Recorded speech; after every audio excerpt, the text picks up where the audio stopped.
Hey, hi, howdy, it's me, Brady. I'm gonna teach you this lighting setup today, but there's one catch. Light, like a catch light. We're talking about catch lights. So in all seriousness, I want to talk about catch lights and how important they are in the film industry. Now a catch light essentially is that little twinkle you see in somebody's eyes. In humans, we connect to other humans through eye contact. So when watching films, if there's not any sort of like point to look at in an eye, if the eye is just dark and in the shade, it's hard to break through that barrier, I guess you could say, and really be looking into their eyes and have like a point, a specular point to look into their eyes. So I want to break down in this video kind of two different ways of how I'll occasionally get a catch light in the talent's eye. You see this first scene here, and then we're going to go ahead and do another scene where the catch light is kind of organically created. The key light that I want to go after is a top light here. I'm motivating it off of this bulb, this in-frame practical that we're gonna have there. So I'm gonna match that up to about like a 2700 Kelvin tungsten, it might be 3200 tungsten. And I've just got this with the softbox. I put on the half grid and this cloth that comes with it just for 2 layers of diffusion. But we've got this just boomed out over. This is just like an impact B&H boom arm right here with a baby pin, and we've got this overhead over the chair.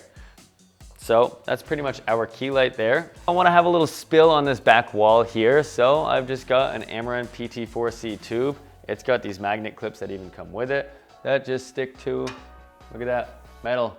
And I've got this set to just like kind of a fluorescent grungy green. It's just in the HSI setting, but nothing crazy. And I put that up there just to splash down on the wall as a little bit of texture.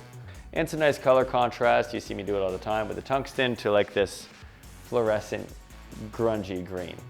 So now moving into our talent, who is not here at the moment, but we're just gonna overlay footage and talk about it anyway. Oftentimes when you're lighting a subject with a top light, like how we have here, when the subject's eyes are kind of looking down into this lower frame, you're not gonna be getting that catch light. Whereas if you're looking here, you're probably seeing some sort of reflection, but if you're looking down, you're not getting any sort of catch light. So I wanna talk about a way to add a catch light, add that little twinkle into your talent's eye. And it's actually something that I use pretty commonly. So what you see on my camera here is the new Aperture MC Pro. It looks pretty cool. You got this cool little softbox. Snaps on with magnets when you get it right.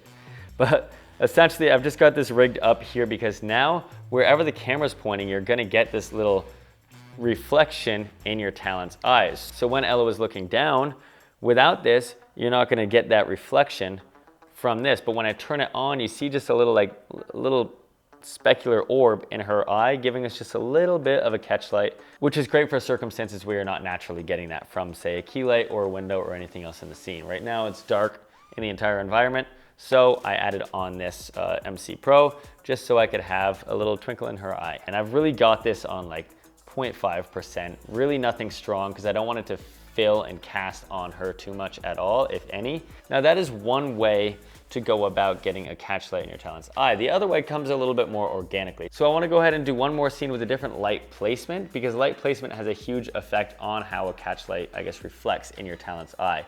Top lights, you kind of have a difficult time with it. Side lights, you kind of get a more organic catch light. And that's what I want to talk about in this second lighting setup.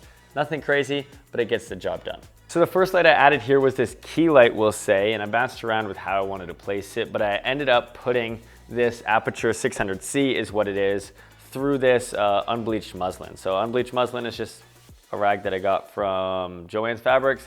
Very cheap, it does a great job of diffusing your light. Honestly, pretty low budget. So we've got the 600C through that, and we've got that right around daylight, because I was matching it up with the daylight that is escaping quickly outside. Now where this key light plays into the catch light is that we now have a very large reflective bright source. So when we're shooting in, Ella's eyes have like a very bright reflection of this key light here. So essentially that's just gonna give us that little twinkle glimmer in the eye and kind of give us a place to look in her eyes. So one way that you can often get a catch light is just naturally through your key light. And you'll see this a lot with side lighting, or when it's kind of pretty wrappy like a Rembrandt light, you should be able to see that twinkle in the eye. But if we were to pull back this catch light, it probably would be a little bit more wrappy. You wouldn't be able to see as much of that reflection in her eye. So right here, we just kind of have this natural key light acting as the catch light, makes our job really easy. So another light that I added is the 300X, and I just wanted a little bit of like texture coming across Ella's torso and wherever she was sitting. So I used a spotlight with this little gobo in here, this little textured thing, which is just gonna break it up like as if the sun is breaking through leaves on a tree coming in the window. Stick that in there, and I've got this light fixture very dim at like 10%, around 5600 Kelvin. I did strike on this practical just because I like a practical in frame. It's just like a bulb from the grocery store or Home Depot or whatever in this little chandelier style lamp. And I just set that where it is, kind of how it was, and it worked great. And then the last one that we had, just motivated by a little bit of the window light, I had Brandon, who is shooting behind the scenes right now, hold this just over on frame left. And this is an Amaran PT4C, and I had this, again, you guessed it, at daylight, 5600 Kelvin. So none of the lighting setups were necessarily the most cinematic, beautiful, intricate shots, but it kind of got to the point of the importance of a catch light. And it really is important to see some sort of twinkle in your subject's eye whenever possible. Obviously not every single time is a catch light a great fit for the scene, but I always try to incorporate some sort of like key light reflection or window reflection, or add in a light on the front of the camera like the MC Pro, just to get that little twinkle. But that's all I've got for this video. Hope you enjoyed it. I want to give a huge thank you to Mitchell Thane, because this is his studio here, Film Lab. I'm going to put all the information down below. So thank you, Mitchell, if you are watching this.